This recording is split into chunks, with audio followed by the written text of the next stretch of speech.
Miaou. Miaou. Alors bonjour, ici Bruno Tremblay pour le RPG A Week, saison 2, épisode 15. La question d'aujourd'hui s'adresse autant aux joueurs qu'aux maîtres de jeu.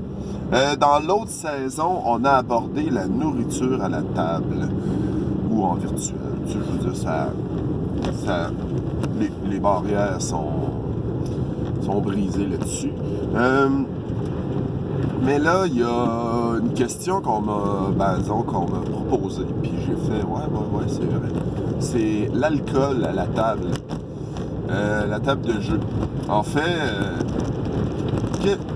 comment, c'est quoi votre gestion de l'alcool? Tu sais, est-ce que c'est non, il n'y en a pas partout à la table, ou il y a des joueurs avec faculté affaiblie que ça mène pas fort, ils se rappellent pas de leurs chiffres. Moi, j'ai 3 anecdotes là-dessus, en fait. Il y en a une qui m'est arrivée quand j'étais plus jeune, on jouait. Je me rappelle pas, je pense que c'était à Paranoia. On jouait à Paranoia, puis c'est le bordel, comme d'habitude, de Paranoia. Maître de jeu, je me rappelle, c'était Maxime. Fait que, Maxime, bonjour. Il y en avait un à la table, il avait amené un petit 6-pack, là. Moi, j'étais comme, je pense qu'il en avait amené pour tout le monde, mais on n'était pas une gang qui buvait. Fait que le gars, je pense que c'était 4 ou 5 en facile, une heure. Maintenant, en milieu de partie, on se vire, on demande, tu sais, c'est comme, ok, qu'est-ce que tu penses de tel truc, pis tout. Il bougeait plus.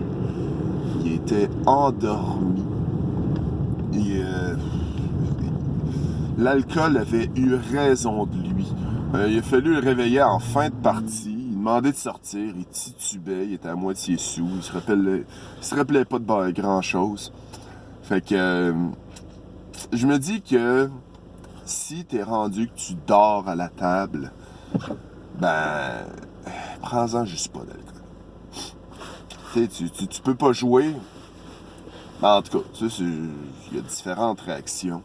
Il y a autant de réactions d'alcool qu'il y a de gens. Tu sais, c'est comme il y a du monde qui deviennent super joyeux s'ils prennent de l'alcool.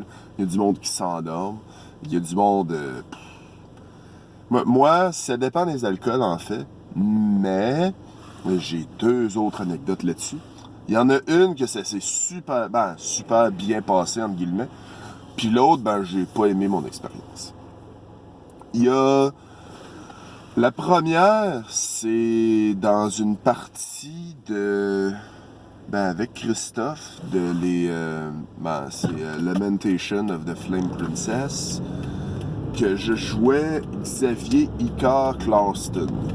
Le personnage en question était un alcoolique. Il était dans le monde médiéval fantastique. C'était en ligne.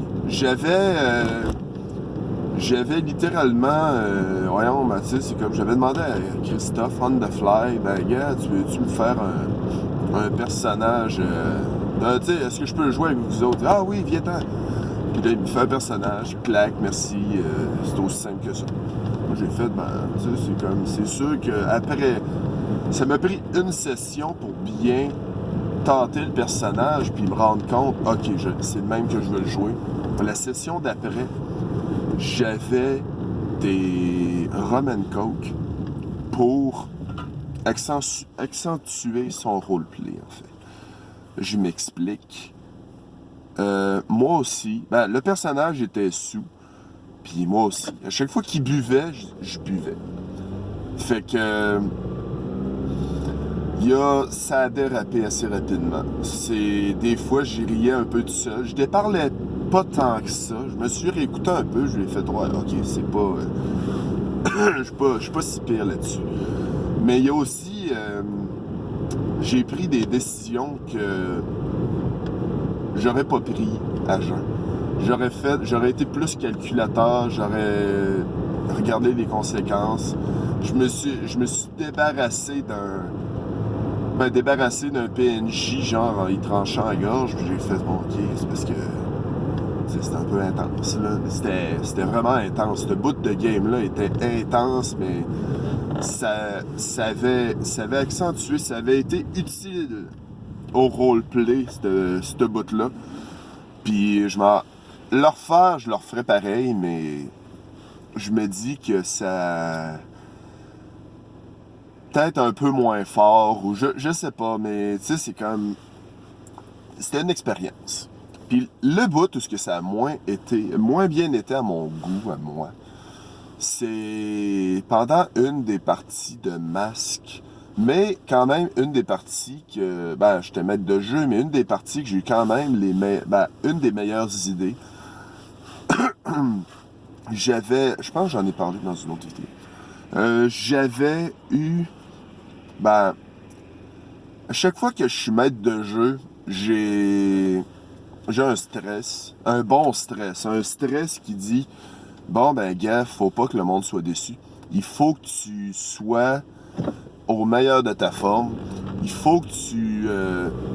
Puis quand j'ai beaucoup de stress, ben, je veux endormir mon stress, j'avais pris un petit peu d'alcool. Ça a endormi mes facultés de penser. Ça a endormi, mais j'étais pas stressé, mais ça marchait pas pantoute. C'était pas la meilleure chose à faire. Fait que je me suis rendu compte un moment donné, j'étais comme, ok, je pense que je suis en train de perdre un petit peu le contrôle de ce qui se passe, je suis en train de perdre tel truc. Puis quand t'es maître de jeu, il faut quand même que t'aies la poigne un peu. Fait que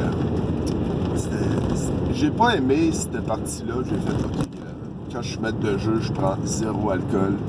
C'est trop important. Faut que je me rappelle de bien des trucs. Faut que tu jongles avec les événements. Il faut que tu improvises. Fait qu'il faut que tu sois au meilleur de ta forme. Alors, je repose la question. Comment est-ce que vous gérez l'alcool? Comment est-ce que à votre table, comment que c'est géré, comment que c'est abordé, allez, je veux tout savoir. Vous pouvez la passer de tout bord, tout côté, mais là, on a parlé de la vraie alcool. L'alcool que le joueur prend, pas que le personnage prend. Ça va peut-être faire... ça va peut-être faire le sujet d'une prochaine vidéo. L'alcool en jeu. Mais peut-être pas. Je vais voir là-dessus. Puis c'est ça. Si vous aimez mes vidéos, aimez, partagez, propagez la bonne nouvelle. Merci et passez une excellente journée.